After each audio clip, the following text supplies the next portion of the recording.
Guys आज के इस वीडियो में मैं कुछ इंग्लिश वर्ड्स के बारे में बात करूंगा जिनका यूज़ आप अपनी डेली लाइफ में इजीली कर पाओगे। इस वीडियो में हम इन सभी की मीनिंग के साथ रियल लाइफ से रिलेटेड एग्जांपल्स के बारे में बात करेंगे। तो चलिए गाइस फटाफट से वीडियो को स्टार्ट करते हैं। हमारा पहला सेंटेंस है ही लेफ्ट हाउस इन अ हफ। यहाँ पर एक वर्ड है हफ। इसको हम एक नाउन के रूप में भी यूज़ कर सकते हैं और एक वर्ब के रूप में भी यूज़ कर सकते हैं। जब हम इसे एज अ नाउन यूज़ करेंगे तो इसका मतलब होगा किसी कारण से गुस्सा या फिर किसी कारण से क्रोध। लेकिन जब हम इसे एक वर्ब के रूप में यूज़ करेंगे तो इसका मतलब होगा किसी पर गुस्सा करना, किसी पर क्रोध करना या फिर किसी को गुस्से में या फिर क्रोध में कुछ कह देना। तो यहाँ पर सिंपली बोला जा रहा है कि वो गुस्से में घर छोड़कर चला गया या फिर वो क्रोध में घर छोड़कर चला गया। He left a house in a huff. Next हमारा सेंटेंस है she is a modest about her achievements. यहाँ पर एक वर्ड है मॉडेस्ट।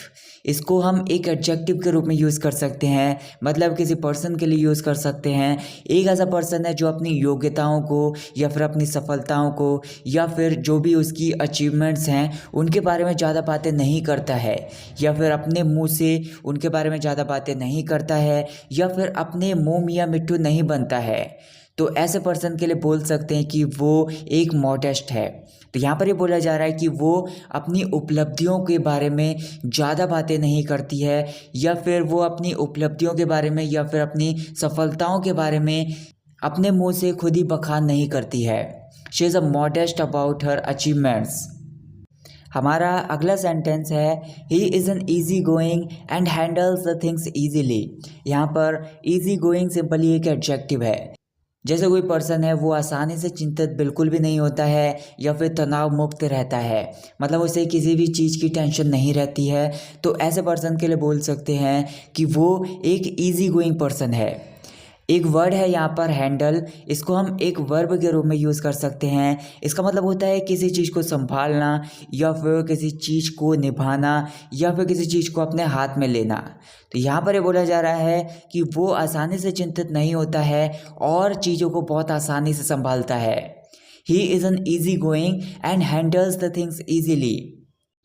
नेक्स्ट सेंटेंस है हमारा माई फ्रेंड इज़ अ जॉवियल। यहाँ पर जॉवियल सिंपली एक एडजेक्टिव है। इसका मतलब होता है कि एक ऐसा पर्सन है जो खुश मिजाज है, मतलब हंसमुख है, उसको किसी चीज़ की टेंशन नहीं है। तो यहाँ पर मैं अपने दोस्त के बारे में बात करते हुए कह रहा हूँ कि जो मेरा दोस्त है वो एक खुश मिजाज इंसान है या फिर हंसमुख इंसान है। My friend is a jovial. Next हमारा सेंटेंस है he has scorned all of us. यहाँ पर स्कॉन सिंपली एक वर्ब है। इसका मतलब होता है किसी पर्सन को बिना इज्जत के साथ देखना या फिर उस पर्सन के साथ कोई भी आदर का भाव ना रखना या फिर उसकी अवज्ञा करना, उसका अनादर करना, ऐसे सेंस में बोल सकते हैं। तो यहाँ पर सिंपली बोला जा रहा है कि उसने हम सभी की अवज्ञा की है या फिर उसने हम सभी को बिना इज्जत के साथ देखा है, मतलब हम सभी के लिए उसके अंदर कोई भी आदर का भाव नहीं था। तो यहाँ पर सिंपली यही बोला जा रहा है he has scorned all of us. अगला सेंटेंस है हमारा I will marry of my own accord. यहाँ पर अकॉर्ड सिंपली एक नाउन है। इसका मतलब होता है किसी पर्सन के बीच किसी के साथ तालमेल या फिर सहमति या फिर आपसी मेल बोल सकते हैं। तो यहाँ पर ये बोला जा रहा है कि मैं अपने तालमेल के साथ शादी करूँगा, मतलब अपनी सहमति के साथ शादी करूँगा या फिर आपसी मेल के साथ शादी करूँगा, या फिर थोड़ा सा सिंपली आप बोल सकते हैं कि मैं अपनी मर्जी से शादी करूँगा या फिर अपनी पसंद से शादी करूँगा। I will marry of my own accord. Next हमारा सेंटेंस है don't try to outsmart me. यहाँ पर आउट स्मार्ट सिंपली एक वर्ब है। इसका मतलब होता है किसी को चालाकी के साथ मात देना या फिर किसी के साथ चालाकी करना या फिर उसका फ़ायदा उठाना या फिर किसी के साथ चाल खेलना। तो यहाँ पर सिंपल ये बोला जा रहा है कि मेरे साथ चालाकी करने की कोशिश मत करो या फिर मेरे साथ चालाकी करके मेरा फ़ायदा उठाने की कोशिश मत करो। Don't try to outsmart me. Next हमारा सेंटेंस है it's a whiff of your new perfume. यहाँ पर विफ सिंपली एक नाउन है। इसका मतलब होता है किसी चीज़ की खुशबू का एक झोंका या फिर किसी चीज़ की खुशबू की एक सुगंध बोल सकते हैं। तो यहाँ पर ये बोला जा रहा है कि ये तुम्हारे नए परफ्यूम की सुगंध है, उसका झोंका है। It's a whiff of your new perfume. Video को आगे बढ़ाने से पहले मैं आपको एक होमवर्क देना चाहता हूँ। आपके सामने एक सेंटेंस है, इस मूवी के बारे में बहुत ज़्यादा बातें की जा रही हैं। इस सेंटेंस को ट्रांसलेट करके मुझे कमेंट करके बताइए। हमारा अगला सेंटेंस है, she tickled me but I didn't even crack a smile. यहाँ पर क्रैक अ स्माइल सिंपली एक इडियम होती है। इसका मतलब होता है हल्का सा मुस्कुरा देना। टिकल सिंपली एक वर्ब है यहाँ पर, इसका मतलब होता है किसी को गुदगुदी देना। तो यहाँ पर ये बोला जा रहा है कि उसने मुझे गुदगुदी दी लेकिन मैं हल्का सा भी नहीं मुस्कुराया। She tickled me but I didn't even crack a smile. हमारा अगला सेंटेंस है, advocate asked accuser for questions. यहाँ पर एडवोकेट सिंपली एक नाउन है। इसका मतलब होता है वकील, मतलब इसका मतलब होता है एक ऐसा पर्सन जो किसी पर्सन के केस को लड़ता है। यहाँ पर एक वर्ड है अक्यूज़र। इसका सिंपली मतलब होता है एक ऐसा पर्सन जो किसी पर आरोप लगाता है, मतलब आरोप लगाने वाले इंसान को हम अक्यूज़र बोल सकते हैं।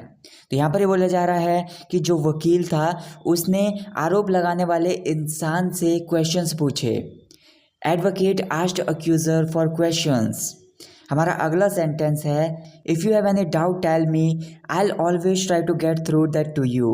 यहाँ पर get through to somebody simply एक इडियम होती है।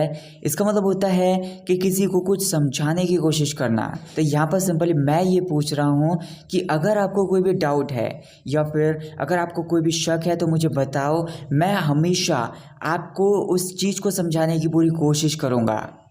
If you have any doubt tell me, I will always try to get through that to you. हमारा अगला सेंटेंस है, people don't behave in the same way as they behave when they take money. यहाँ पर in the same way simply एक conjunction है। इसका मतलब होता है कि दो चीज़ों को आपस में कंपेयर करते हुए जब हम ऐसे बोल देते हैं कि इस तरीके से, यहाँ पर भी हम दो सिचुएशंस को आपस में कंपेयर कर रहे हैं। एक ऐसे इंसान को ध्यान में रखते हुए कि जब वो पैसे लेता है और जब वो पैसे ले लेता है उसके बाद, ऐसी सिचुएशंस को हम आपस में कंपेयर कर रहे हैं। तब ये सेंटेंस बोल रहे हैं कि जो लोग होते हैं वो ऐसा बिहेव नहीं करते हैं या फिर उस तरीके से बिहेव नहीं करते हैं जैसा कि जब वो पैसे लेते हैं उस टाइम पर बिहेव करते हैं। People don't behave in the same way as they behave when they take money. जैसे एक और सेंटेंस है, you don't look at that girl in the same way as you look at your sister. मतलब कि इसका मतलब ये होगा कि तुम उस लड़की को उस तरीके से नहीं देखते हो जैसे कि तुम अपनी बहन को देखते हो।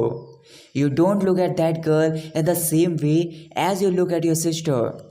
हमारा अगला सेंटेंस है, I always review her for her generous behaviour. यहाँ पर रिव्यूअर सिंपली एक वर्ब है। इसका मतलब होता है किसी पर्सन के लिए या फिर किसी चीज़ के लिए बहुत ज़्यादा प्रशंसा का भाव रखना, उसके लिए आदर का भाव रखना। तो यहाँ पर ये बोला जा रहा है कि मैं उसके लिए हमेशा आदर का भाव रखता हूँ, उसके जेनरस बिहेवियर के लिए, मतलब उसका जो उदार बिहेवियर है, मतलब उसका जो दानवीर वाला बिहेवियर है, व्यवहार है, उसके लिए मैं हमेशा उसके लिए आदर का भाव रखता हूँ या फिर प्रशंसा का भाव रखता हूँ। आई always review her for her generous behaviour. हमारा अगला सेंटेंस है, she smiled at me for the more she won my heart.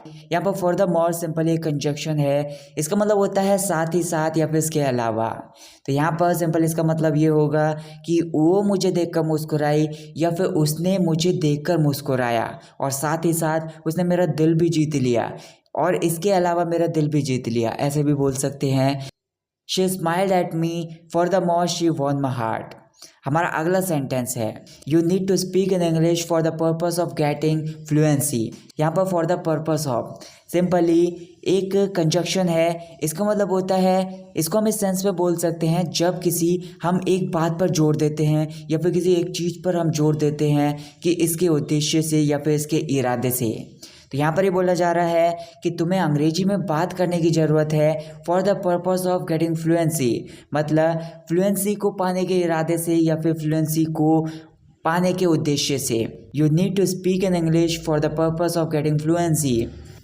So that's it guys for this video guys. अगर आपने ये वीडियो यहाँ तक देख ली है तो मैं चाहता हूँ कि आप कमेंट्स में 111 टाइप करके मुझे कमेंट करके बताइए, और आपके जो भी सेंटेंसेस हैं, आपके जो भी वर्ड्स हैं जिन पर आपको डाउट है उनको मुझे कमेंट करके बताइए। मैं उनको अपनी वीडियोस में लेकर आपके डाउट्स को क्लियर करने की अपनी पूरी कोशिश करूँगा।